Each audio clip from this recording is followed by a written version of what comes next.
Magandang umaga sa lahat.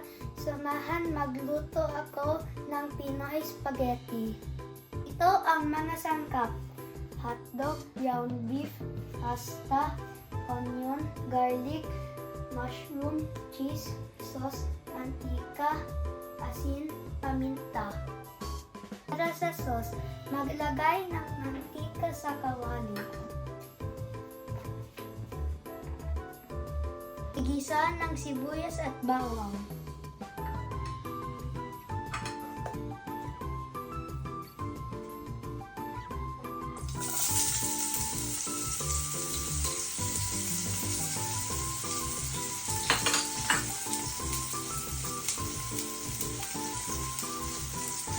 Isunod na kiling na baka.